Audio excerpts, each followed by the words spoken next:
Une étude de terrain, 8 mois de stage en équipe au sein d'une entreprise à raison d'une demi-journée par semaine pour apprendre ce que représente le handicap dans le monde du travail dans différents domaines, et tout cela dans le but de former et de sensibiliser des jeunes au recrutement, à la formation et au maintien dans l'emploi des personnes en situation de handicap. C'est ce que propose l'ESDES, une école de management, à ses étudiants. Et cela méritait bien une émission de radio sur le forum vers l'emploi de l'ADAPT. Pour représenter l'ESDES, aujourd'hui nous avons Gaëlle de Chevron-Villette. Bonjour. Bonjour. Vous êtes chargée de mission en ouverture sociale. Nathalie Tessier, bonjour. Bonjour. Alors, vous êtes enseignant-chercheur, on ne dit pas enseignante, hein? Comme vous voulez. Non, on peut dire les deux. Si, ça peut se dire, ça peut se dire. D'accord. Dans les ressources humaines, vous viendrez toutes les deux nous présenter ce dispositif. Et pour illustrer vos propos, nous avons non pas un, mais bien 2 témoins. Le premier, ils feront donc tous les deux un retour sur expérience. Le premier, c'est monsieur Benzoni, Stéphane Benzoni, bonjour. Bonjour.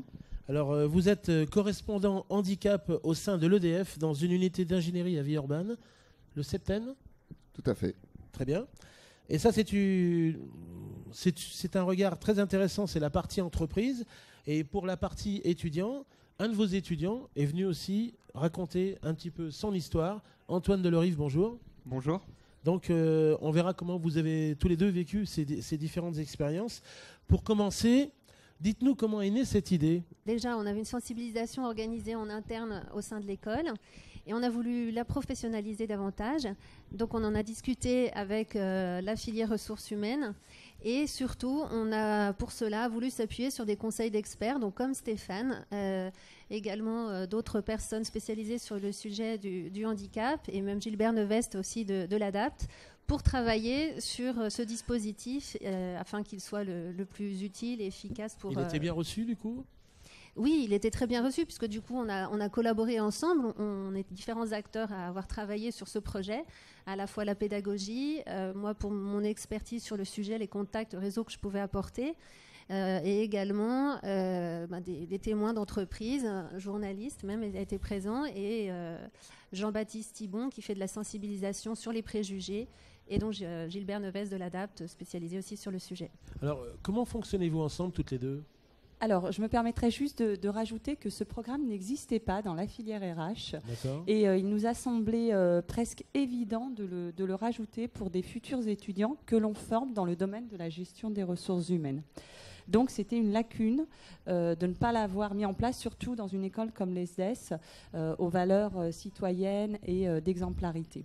Donc, on est ravis, et c'est avec beaucoup plaisir qu'on a fait travailler nos étudiants là-dessus. Comment nous fonctionnons ? Nous fonctionnons de façon très complémentaire, puisque, comme l'a dit Gaëlle, nous avons chacune un rôle déterminé dans ce projet-là, avec un cahier des charges très précis que nous négocions avec les entreprises au préalable. Donc, il y a un gros travail en amont qui se fait avant le début des missions par les étudiants sur le terrain. Donc Gaëlle apporte son expertise et propose ce qu'on appelle une phase d'acculturation avec des acteurs experts dans le milieu du handicap et donc des témoignages de professionnels et managers. Et nous, on apporte notre soutien pédagogique et également en termes de méthodologie sur les missions terrain. Donc vous travaillez en toute complémentarité finalement. Complètement. Alors quelles sont les entreprises qui jouent le jeu ? Alors, nous avons plusieurs entreprises. Donc, le projet est vraiment formalisé de cette façon depuis l'année dernière. Donc, on a maintenant une bonne année d'expérience. On a eu des entreprises telles que Feu Vert. Nous avons eu Biomérieux, General Electric, donc la branche médicale. la Banque Postale, EDF Septène. AVO. Et puis, vous avez appris la leçon toutes les deux, non ? Tout à fait. Vous avez dit on va le faire en ping-pong. Exactement. Donc beaucoup d'entreprises en tout cas, dans beaucoup de domaines différents. De domaines différents, de tailles différentes et sur des sujets différents par rapport à leur actualité. Oui. S'ils ont besoin d'organiser une session de recrutement par exemple, s'ils ont besoin d'organiser une session de sensibilisation de leur manager, ou au contraire de voir le retour qu'on peut avoir sur la sensibilisation qui aura déjà été faite. Des différents thèmes abordés et propres à leurs besoins du moment. Donc pour travailler vraiment efficacement et que ce soit vraiment utile pour eux. Pourquoi choisir Stéphane Benzoni parmi les témoins de la journée ? Alors, Stéphane a participé en fait avec nous au travail préalable de définition et de rédaction du cahier des charges, c'est-à-dire quand nous avons vraiment lancé les missions sous ce format-là. Donc il faisait partie de la table ronde d'experts avec d'autres experts donc cités par Gaël et également donc la responsable de notre filière, Florence Wenger, qui également participe à ces projets-là. Tout le monde a eu, Stéphane, son mot à dire dans cette affaire ? Absolument. En fait, on a partagé un constat d'une formation qui existait l'année précédente, une sensibilisation, où les étudiants intervenaient pour sensibiliser le monde de l'entreprise aux problématiques du handicap. Mais en fait, les étudiants restaient finalement extérieurs au monde de l'entreprise. C'était une journée de sensibilisation, mais finalement, l'entreprise était présente, mais vue par les étudiants de l'extérieur. Et en fait, on a réfléchi ensemble à comment les étudiants pourraient être vraiment acteurs au sein de l'entreprise. Et donc, à ce titre-là, effectivement, j'ai pu exprimer quel pourrait être l'intérêt pour nous d'avoir plus de relations avec les étudiants et quels seraient les intérêts pour les étudiants. Donc, je pense effectivement avoir été pleinement entendu dans les modalités qui ont été retenues et qui prolongent cette année. Après l'élaboration de ce projet, de le mettre en concret, vous êtes allé encore plus dans le concret parce que vous avez vous-même reçu des étudiants pendant 8 mois. Donc comment vous avez vécu cette période ? Alors très bien, sinon je ne serais pas là pour en parler. Ça a été Tant mieux. Ça a été une belle expérience. En fait, on est parti finalement un peu de la plage blanche. On ne savait pas forcément trop, même s'il y avait un cahier des charges qui était quand même assez précis, mais on n'avait pas d'expérience en la matière. Donc nous, ça a été l'occasion de réfléchir à l'accompagnement en fait, de notre accord handicap, donc EDF qu'on a signé pour 3 ans, donc pour la période 2013-2015. Et en fait, l'accord venait d'être signé. Et c'était comment accompagner au niveau local l'accord qui mettait en particulier en avant les problématiques de parcours professionnel et de formation. Alors qu'est-ce que vous avez imaginé ? Qu'est-ce que vous avez montré à ces étudiants lorsqu'ils sont venus dans votre structure ? Alors, tout d'abord, on leur a demandé un premier travail qui était une analyse purement quantitative, c'est-à-dire l'objectif de l'étude, c'était de s'assurer qu'il n'y ait pas de discrimination en termes d'accès à la formation, c'est-à-dire que les personnes en situation de handicap au sein de notre unité avaient au même titre que tous les autres salariés accès aux formations comme tout le monde, formation pour monter en compétences lors de leur prise de poste. Et le deuxième aspect, au-delà de cette analyse de chiffres, c'était de faire parler les chiffres, c'est-à-dire d'aller auprès des personnes en situation de handicap, de leurs managers, au travers d'interviews, pour faire en fait donner un peu de sens à ces chiffres, savoir si ça ne cachait pas une réalité. Et en fait, ce qu'on a découvert, c'est qu'effectivement, alors découvert est peut-être un bien grand mot, mais en tout cas, ça nous a permis d'expliciter, c'est qu'il n'y avait pas de difficulté effectivement en termes d'accès à la formation. Nos processus permettaient à tout un chacun de s'inscrire, indépendamment de sa situation de handicap. Mais par contre, au niveau de l'accessibilité, c'est-à-dire la prise en compte des besoins spécifiques des personnes en situation de handicap pour suivre complètement la formation, on avait en fait quelques progrès à faire. Et donc ça... Donc les étudiants ont eu des interrogations qui vous ont permis de vous remettre un petit peu en question vous-même de votre côté. D'apporter en fait un regard extérieur à l'entreprise. Donc ça, c'était aussi intéressant. Une fraîcheur. Voilà, c'est des étudiants. Alors, c'est pas qu'on est vieux et qu'on est rabougri, mais on n'a pas ce regard un peu décalé que peuvent avoir les étudiants. Et le côté interview a été vraiment, je pense, une façon à la fois pour nous, entreprises, de recueillir de l'information. C'est assez chronophage, hein, les interviews. Vous en savez quelque chose ? Bien sûr. Et en même temps, les managers et les salariés en situation de handicap qui ont joué le jeu ont vu au travers de ces acteurs extérieurs, quelque part, une liberté de parole au travers de cette extériorité des intervenants. Et du coup, on a recueilli de l'information, de la matière, qui nous a été à la fois utile et qui a permis, ces modalités-là, ont permis aux étudiants d'être vraiment en contact avec le terrain et les problématiques. Gaël, comment les étudiants regardent cette expérience ? Quel retour vous avez de leur part ? Alors, vous faites bien de parler de retour, puisqu'effectivement, on leur demande déjà, après la phase d'acculturation, un premier retour. Après, on a des points d'étape qui sont évalués, qui comptent vraiment en ECTS dans leur formation.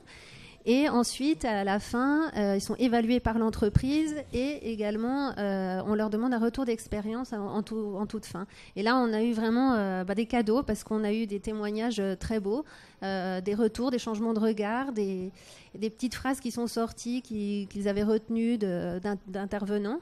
Mais bon, je pense qu'Antoine en parlera mieux que moi. Mais Bien sûr. voilà, ils ont, par ce témoignage déjà écrit, et même on sent qu'ils ont pris du plaisir. Hein. C'était vraiment un retour partagé, et ça a fait l'unanimité au sein des 5 entreprises. On espère que ça continuera comme ça, mais on sent que vraiment ça leur a apporté quelque chose. La Banque Postale vous a reçu, Antoine Delorive. Oui. Vous avez passé 8 mois chez eux, à raison donc d'une demi-journée par semaine. Hein, c'est bien ce qui Tout à était fait. prévu. C'est ça. Alors, expliquez-nous quelle est toute la mission que vous aviez eue, toute l'expérience. On aimerait la connaître. Alors en fait, donc voilà, on était présent une demi-journée par semaine au sein de l'entreprise, et notre mission c'était un peu une page blanche, justement. Je rebondis sur ce qu'avait dit Monsieur Benzoni, puisqu'on avait carte blanche sur comment améliorer les conditions de travail des personnes en situation de handicap au sein de la Banque Postale. Ouais. Et du coup, on a pu partir à leur rencontre, les interviewer, explorer des problématiques qui étaient peut-être inconnues justement de la Banque Postale, et on a pu soulever des points, discuter avec le personnel RH de la Banque Postale pour pouvoir améliorer justement les conditions de travail de ces personnes. Et là, je parle au nom de mon groupe. Pour nous, c'était enrichissant, vraiment enrichissant, parce que déjà, on a fait des rencontres humaines auxquelles on ne s'attendait pas, parce qu'on a beau parler en cours. Alors, je rejette pas, je commence pas à critiquer l'école, parce que les cours sont très importants, la phase d'acculturation est capitale. C'est pas comme ça qu'on le prenait. On a compris que l'expérience de terrain était complémentaire. Voilà, elle est vraiment complémentaire, elle est même indispensable, parce qu'on a beau parler qu'il y a beaucoup d'handicaps invisibles, beaucoup plus forcément que de visibles, mais si on ne le voit pas, si on ne parle pas à ces gens-là, si on ne comprend pas les problématiques qu'ils rencontrent au quotidien, on a du mal à l'appréhender vraiment. Et le fait de les rencontrer et de parler avec eux, de voir comment ils arrivaient à gérer leur handicap au sein de leur travail, au sein de leur quotidien, avec leurs équipes, c'était passionnant pour nous, surtout dans la filière RH, puisque c'est des choses qu'on va forcément rencontrer, que ce soit même pour de l'aménagement de poste, pour du recrutement, pour du développement humain, de la formation. C'est des choses qu'on va devoir prendre en compte, et avoir pu travailler avec cette population. Moi, je le vis comme une chance, et je remercie les SDS d'avoir pu. C'est très très bien. Est-ce qu'on peut aller jusqu'à l'idée que ça vous a permis d'avoir un regard différent, parce qu'un jour vous êtes peut-être amené à manager des équipes et tout, à se dire tiens, ces personnes-là, il faut aussi que je les prenne en compte, et je sais maintenant, j'ai quelques pistes pour pouvoir travailler avec elles, fonctionner avec elles, et au quotidien en même temps. Absolument, c'est ce que vous dites, c'est quelques pistes, parce qu'on ne peut pas avoir une connaissance parfaite, chaque cas est vraiment unique. Après, il y a du cas par cas aussi. Voilà, mais justement, avoir pu faire cette expérience, ça m'a permis aussi de me rendre compte de cette réalité du cas par cas, que chacun arrive avec son bagage, et ça dépasse de loin le handicap, c'est avec son histoire, et c'est très important pour nous d'en avoir pris confiance, je pense. Parce qu'aujourd'hui, on est un peu mieux préparé justement pour pouvoir accueillir ces personnes au mieux dans l'entreprise et faire en sorte qu'elles puissent travailler dans les meilleures conditions possibles. Et c'est du donnant-donnant, c'est autant bénéfique pour l'entreprise que pour ces personnes. Alors, vous avez participé aux premières sessions où les pages étaient blanches. Est-ce qu'on peut imaginer, Stéphane Benzoni, qu'elles seront un peu plus d'écriture les prochaines fois ? En tout cas, elles seront. Elles vont servir ces expériences, elles vont peut-être servir pour les prochaines. Tout à fait. Je pense que, en tout cas, elles seront nourries de cette expérience-là, ça c'est sûr. De permettre aux étudiants, comme en témoignait Antoine, c'est que la proximité avec les problématiques de terrain, c'est sortir en fait d'une pédagogie, on va dire, purement théorique. Et voilà, derrière les typologies de handicap, finalement, se cachent des personnes. Et c'est pas pour rien qu'on parle de personnes handicapées. C'est qu'il y a une personne avant tout. Et je pense que concrètement, c'est une expérimentation. Aujourd'hui, moi, ma vision, je suis pas dans la filière RH, mais aujourd'hui, dans les grands groupes, on a souvent perdu le H de humain. Et en fait, on a des processus qui gèrent plus du collectif et de la masse, et on perd l'individualité. Et peut-être que vivre pour des étudiants cette expérience-là, d'un retour à l'individu, à sa singularité, à sa richesse aussi, je trouve que pour l'entreprise, sensibiliser les RH de demain à cette problématique-là, c'est tout le monde y gagne. L'entreprise, les étudiants, l'école, voilà. Et c'est vraiment le message que j'aurais envie de donner à des futures entreprises qui pourraient se porter volontaires. C'est plein d'expériences et c'est préparer finalement demain en ouvrant nos portes à une expérience peut-être unique. Je ne sais pas si elle l'est, en tout cas, je pense qu'elle a un caractère assez particulier. Voilà, et que cette expérience-là, elle nourrit des pratiques peut-être RH, des pratiques managériales de demain, et qu'on a tout intérêt à le faire, monde de l'entreprise, et en contact en amont avec les écoles pour travailler sur cette problématique-là. Antoine, est-ce que ça vous a permis d'avoir un regard différent sur le management que vous avez rencontré au sein de la Banque Postale, avec la considération qu'il pouvait avoir pour ces personnes en situation de handicap ? Oui, tout à fait. Parce qu'on peut être étonné des fois de voir des personnes, parce qu'on dit que le H de humain a disparu, mais il y a des personnes qui sont dans les missions handicap dans les entreprises qui sont vraiment très très impliquées et vraiment très accrochées à leur poste et passionnées au-delà d'être à ce poste-là. Nous, on a eu la chance avec la Banque Postale d'avoir comme tuteur le responsable handicap justement qui était, je me retrouve dans la description que vous avez dite, c'était quelqu'un de vraiment passionné et qui voulait absolument faire bouger les choses et améliorer les conditions de travail du personnel en situation de handicap. Et du coup, ça a pu aussi nous donner son regard à lui de manager, qui est un regard bienveillant, qui voulait absolument modifier les choses, mais par notre regard extérieur, on a pu lui apporter quelque chose d'autre. Et du coup, on a pu aussi se rendre compte, je pense, de cette importance du regard extérieur. Quand nous-mêmes, on est amené à être manager, à être RH en entreprise, ce regard extérieur, c'est quelque chose qu'il faut cultiver, je pense. Et ça nous a donné beaucoup d'expérience dans ce domaine. Donc, au même titre que l'EDF, vous êtes nourri de son expérience, il s'est nourri de vos questions et de vos interrogations. Oui, tout à fait. C'est vraiment une relation de gagnant-gagnant.